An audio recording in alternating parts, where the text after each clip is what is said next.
Baik, bismillahirrahmanirrahim. Assalamualaikum warahmatullahi wabarakatuh. Perkenalkan, nama saya Muhammad Faiz, mahasiswa Politeknik Pembangunan Pertanian Goa, Prodi Budidaya Tanaman Hortikultura kelas 3F. Dalam hal ini, saya akan melakukan sebuah penjelasan mengenai materi konflik dan integrasi yang berkaitan dengan tugas sosiologi pertanian. Melangkah ke pertanyaan. Di sini saya akan menjelaskan 3 pertanyaan dan jawabannya. Yang pertama adalah sebutkan faktor penyebab terjadinya primordialisme. Yang kedua, sebutkan dan jelaskan faktor-faktor penyebab konflik menurut Surjono Sukanto. Yang ketiga adalah sebutkan dan jelaskan minimal 5 bentuk-bentuk dari akomodasi. Pada pertanyaan pertama, yaitu adalah sebutkan faktor penyebab terjadinya primordialisme. Perlu kita ketahui bahwa faktor penyebab terjadinya primordialisme terbagi atas 3 poin. Yang pertama adalah adanya satu hal yang dipercayai sebagai sesuatu yang istimewa oleh individu dalam kelompok atau perkumpulan sosial tertentu. Pada poin pertama ini menjelaskan bagaimana suatu kumpulan masyarakat atau individu yang mempercayai akan sesuatu tertentu sehingga terjadi yang namanya primordialisme. Dan pada poin kedua adalah adanya sebuah sikap untuk mempertahankan kesatuan suatu kelompok atau kesatuan sosial dari ancaman yang datang dari luar. Pada poin kedua ini menjelaskan bahwa kesatuan suatu kelompok atau kesatuan sosial dari ancaman yang akan datang ini terbentuk dan serta-merta untuk mempertahankan kepercayaan dari kesatuannya sehingga terjadi yang namanya primordialisme. Dan pada poin ketiga yaitu adalah adanya nilai-nilai yang memiliki kaitan dengan sistem keyakinan, misalnya nilai-nilai keagamaan serta ideologi tertentu. Pada poin ketiga ini merujuk pada hal keyakinan dan mistik, dan nilai keagamaan ini terkandung juga di dalamnya serta ideologi tertentu. Ideologi dalam hal ini adalah pemikiran ke depannya mengenai hal-hal yang diyakini. Baik, kita melangkah ke pertanyaan kedua. Yang kedua adalah sebutkan dan jelaskan faktor-faktor penyebab konflik menurut Surjono Sukanto. Pada faktor penyebab konflik menurut Surjono Sukanto terbagi atas 4 poin. Yang pertama adalah perbedaan antara individu-individu. Yang kedua adalah perbedaan kebudayaan, yang ketiga adalah perbedaan kepentingan, dan yang keempat adalah perubahan sosial. Sebelumnya kita melangkah ke poin pertama mengenai perbedaan antara individu-individu. Pada faktor penyebab konflik menurut Surjono Sukanto adalah perbedaan pendirian dan perasaan mungkin akan melahirkan bentrokan antara mereka, terutama perbedaan pendirian dan perasaan, sehingga hal ini lantas menjadi faktor penyebab konflik yang signifikan. Pada poin pertama ini yang difokuskan adalah suatu perbedaan dari perasaan yang dapat melahirkan konflik-konflik yang menjadikan sebuah bentrokan antara mereka atau antara individu. Yang pada poin kedua adalah perbedaan kebudayaan. Pada poin kedua ini menyangkut tentang perbedaan kepribadian dari perorangan, tergantung pula dari pola-pola kebudayaan yang menjadi latar belakang pembentukan serta perkembangan kepribadian, yang sedikit banyak akan mempengaruhi kepribadian seseorang dalam bentuk kebudayaan tersebut. Pada poin kedua ini melatar belakangi yaitu adalah kebudayaan, dan yang difokuskan adalah tentang kebudayaan, di mana kebudayaan juga dapat menyebabkan sebuah konflik menurut Surjono Sukanto. Pada poin ketiga adalah perbedaan kepentingan.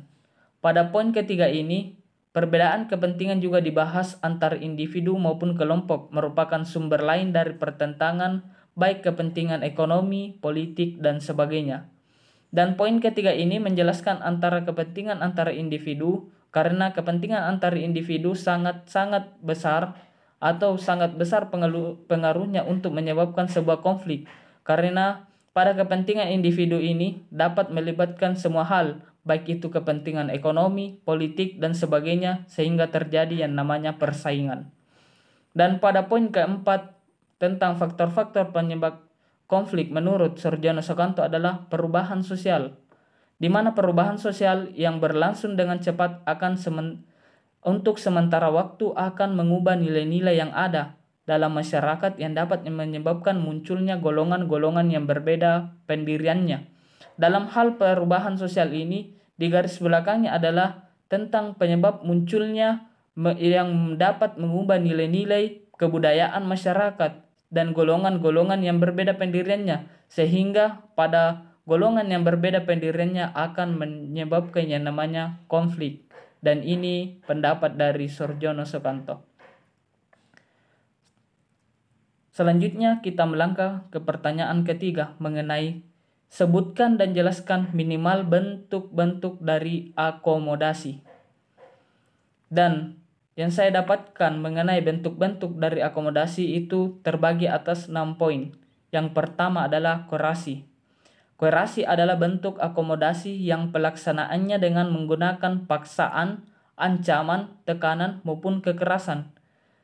Kalian sering melihat pengemis atau pedagang asongan yang digusur secara paksa oleh Satpol PP dan Dinas Sosial, dan itulah salah satu contohnya.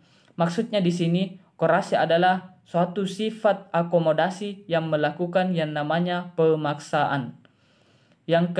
Poin kedua tentang akomodasi adalah kompromi.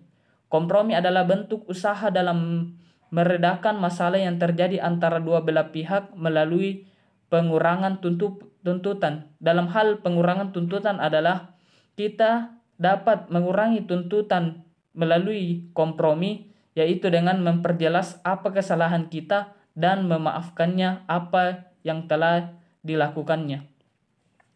Pada poin ketiga tentang akomodasi adalah konsiliasi. Konsiliasi adalah usaha yang dilakukan pihak tertentu untuk mempertemukan keinginan antara kedua belah pihak yang berkonflik, sehingga dapat menyelesaikan masalah. Misalnya, kita di depan pasar, ada ibu-ibu yang lagi bertengkar dan rebutan kangkungan paling murah. Karena gak tega ngelihat mereka ribut, maka kita berdua akan melerainya dan membuat dia bahagia selamanya dan membuat konflik dari akomodasi atau hal ini tidak terjadi lagi.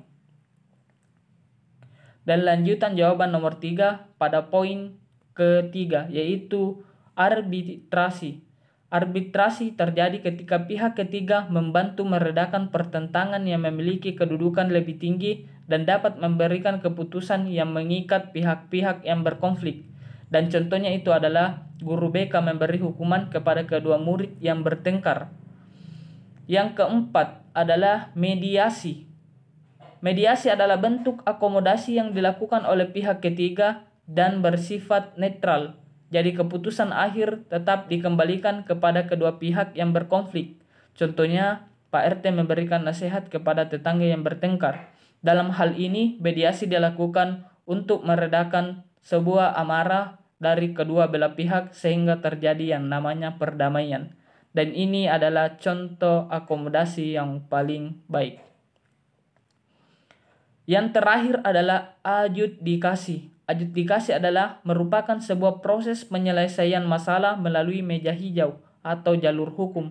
Contohnya, hakim memberikan sanksi hukum kepada koruptor. Pada adjudikasi ini, dalam istilah adjudikasi merupakan proses penyelesaian masalah melalui meja hukum ini, dalam artian hukum sudah berlaku untuk memecahkan masalahnya.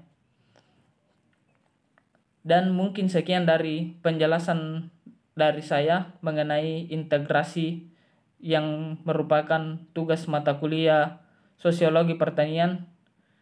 Kurang lebihnya mohon dimaafkan. Billahi taufiq wal hidayah. Wassalamualaikum warahmatullahi wabarakatuh.